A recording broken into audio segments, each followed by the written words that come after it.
নমস্কার বন্ধুরা, দেখুন আজকে একটা ফুলকপি রেসিপি নিয়ে চলে এসেছি।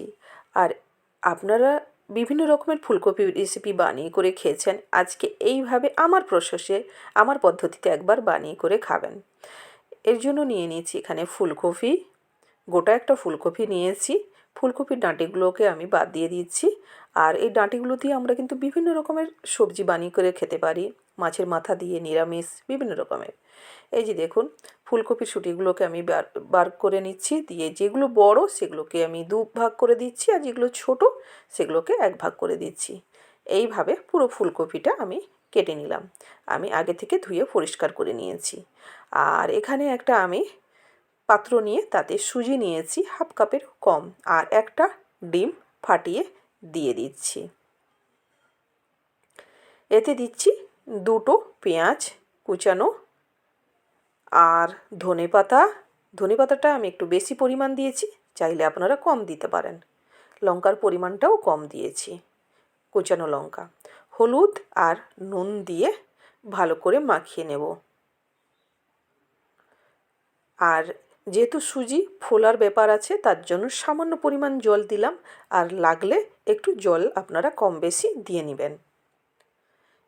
এবার এটা মাখিয়ে আমি রেখে দিব 5 মিনিট মতো,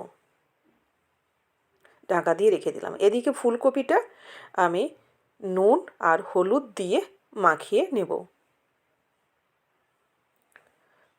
নুন দিয়ে মাখিয়ে নিলে হচ্ছে নুনটাও ঢুকে যাবে, আর দিলে খুব ভালো হয়। এদিকে আমি কড়াই বসিয়ে দিয়েছি, কড়াইটা গরম হয়ে যেতে তেল দিয়ে দিয়েছি। তেলটা গরম হয়ে গেছে, 5 মিনিট হয়ে গেছে। এবার আমি সুজির যে ডিমের এটা বানিয়ে রেখেছি, বড়াটা ভাজবো বলে, ওটা একে একে আমি তুলে দিচ্ছি কড়াইতে। দেখুন, যতটা দেওয়া যাবে ততটা আমি দিয়ে দিয়েছি। এবার উল্টে নিচ্ছি। এক সাইড হয়ে গেছে দেখুন, লাল লাল। আর সুজি যেহেতু আর ডিম দেওয়া আছে, তো তার জন্য ফুলে করে দেখুন ডবল হয়ে যাচ্ছে। এইভাবে সবগুলো আমি উল্টে নিয়েছি। খুব বেশি হিট দেওয়া যাবে না, হিটটা কম করে যেদিকটা লাল লাল করে ভাজা হয়েছে উল্টে আবার বিপরীত সাইডটা উল্টে দিলে খুব সুন্দরভাবে লাল কালারে ভাজা হয়ে যাবে। দেখুন ভাজা হয়ে গেছে, আমি নামিয়েছি। আর যেগুলো পরের দিকে ভেজেছি সেগুলো ভাজা হয়নি, তাই উল্টে আমি সেগুলোকে আর একটু ভেজে নিব, ব্রাউন কালারটা আসা পর্যন্ত। এই যে দেখুন, এদিকে দেখুন আমার ভাজাটা হয়ে গেছে। আর এই অবস্থায় আপনারা খেতেও পারেন এইভাবে ভেজে করে। দেখুন টোটাল ভাজা হয়ে গেছে। এবার এই কড়াইতে আমি ফুলকপিটা ভেজে নিব। সমস্ত ফুলকপিগুলো এই যে তুলে দিচ্ছি। এই যে হলুদ নুনের এটা, ওটাও ফেলবো না, ফুলকপিতে মাখানো হয়েছে তার জন্য আর ফেলবো না, ওটা মশলার সঙ্গে দিয়ে দিলে হবে। এই যে দেখুন ফুলকপি ভাজা হয়ে গেছে লাল লাল করে। এবার ওই থালাইতে আমি নামিয়ে নিলাম তেলটা ঝরিয়ে। দেখুন আমার নামানো হয়ে গেছে। এই কড়াইতে আমি সামান্য পরিমাণ তেল দিয়ে দিব, দিয়ে তেজপাতা দিয়ে দিলাম। আদা আমি থেতো করেছি এখানে, আপনারা চাইলে বেটে দিবেন। কাঁচা লঙ্কাটাও থেতো করে নিয়েছি। দিয়ে ওটা দিয়ে একটু ভাজার অপেক্ষায় থাকবো, কাঁচা গন্ধটা যতক্ষণ না যায়। এবার দিয়ে দিচ্ছি দুটো ছোটো ছোটো সাইজের টমেটো কুচানো। দেখুন টমেটোটা গলে গেছে। এরপরে উপর থেকে আমি দুটো শুকনো লঙ্কা, ধনে গুঁড়ো 1 চামচ, 1 চামচ জিরে গুঁড়ো, আর হচ্ছে এখানে গোলমরিচ, এলাচ, দারুচিনি, লবঙ্গ, এটা ওটা মশলা করে রেখেছি, ওটা আধা চামচ দিলাম। আর দিয়ে দিচ্ছি পানমৌরিটা পুরনো, তাই কালারটা এভাবে হয়ে গেছে। ভেজে গুঁড়ো করে রেখেছি, ওইটা দিলাম। ভাজা মশলা দেওয়া হয়ে গেছে।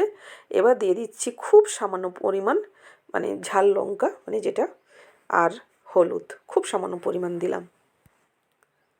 দেখুন মশলাটা আমার নেড়ে নিয়েছি। এবার দিয়ে দিচ্ছি মটরশুঁটি, খুব বেশি নয়, সামান্য পরিমাণ মটরশুঁটি দিয়েছি, খুব বেশি দিলেও ভালো লাগবে না। এবার দেখুন ফুলকপিগুলোকে তুলে দিব। ফুলকপিটা তুলে দিয়ে এবার মশলার সঙ্গে আমি কিছুক্ষণ কষে নিব। তারপরে দিয়ে দিচ্ছি ধনেপাতা।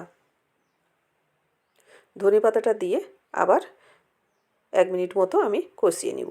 তার মধ্যে দেখুন আমি দুধ গরম করে নিয়েছি, আর এতে আমি 2 চামচ মতো দিচ্ছি গুঁড়ো দুধ।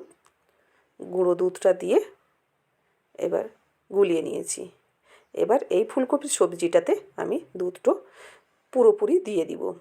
দেখুন একবার খুন্তি দিয়ে নাড়িয়ে দিচ্ছি, আর একটু লাগবে জল, তাই ওই পাত্রতে যতটা দুধ দিয়েছি ততটা আবার একটু জল দিয়ে দিলাম। জল দিয়ে ভালো করে নাড়িয়ে চাড়িয়ে নিচ্ছি। এবার ফুলকপির ডাঁটাগুলো শক্ত থাকে, সেই ডাঁটাগুলো একটু ডুবিয়ে দিতে হবে। তারপরে আমি ঢাকা লাগিয়ে দিলাম 2 থেকে 3 মিনিট। দেখুন ফুটটা ফুটে গেছে। এরপরে আমি দিয়ে দিচ্ছি সামান্য পরিমাণ লবণ, চিনি দিয়ে আবার একবার গুলিয়ে নিচ্ছি। তারপরে দিয়ে দিচ্ছি বড়াগুলো দিয়ে এবার নাড়িয়ে নিব, আর বড়াগুলোকে একটু জুসের মধ্যে ডুবিয়ে রেখে দিব। দেখুন এইভাবে ডুবিয়ে দিচ্ছি খুন্তি দিয়ে। এবার ঢাকিয়ে দিব 5 মিনিট মতো। 5 মিনিটের পরে ঘুরে এসেছি। দেখুন বড়াগুলো ফুলে ডবল হয়ে গেছে। এবার দিয়ে দিচ্ছি গরম মশলা, কস্তুরি মেথি আর খুব সামান্য পরিমাণ ঘি। আপনারা দিতে পারেন, নাও দিতে পারেন। এবার একটু আবার ডুবো করে দিয়ে আমি ঢাকা লাগিয়ে রেখে দিচ্ছি। এবার দেখুন গ্যাস বন্ধ করে দিয়েছিলাম। এবার দেখুন একবারে জুসটা খুব যে বেশি টেনে নিয়েছে তা নয়, হালকা পাতলা জুস রেখেছি। তার উপর দিয়ে ধনেপাতা ছড়িয়ে দিলাম। এবার প্লেটে আমি বেড়ে নিচ্ছি। দেখুন কতটা লোভনীয় হয়েছে। বন্ধুরা, বাড়িতে কোনো কিছু না থাকলে খুব সামান্য জিনিসপত্র দিয়ে আমরা এই রকম সবজিটা বানিয়ে নিতে পারি। ফুলকপির এই রেসিপিটা আপনারা একবার বাড়িতে বানিয়ে করে দেখবেন কতটা মজাদার এবং লোভনীয় হয়। কেমন হয়েছে নিশ্চয়ই জানাবেন বন্ধুরা।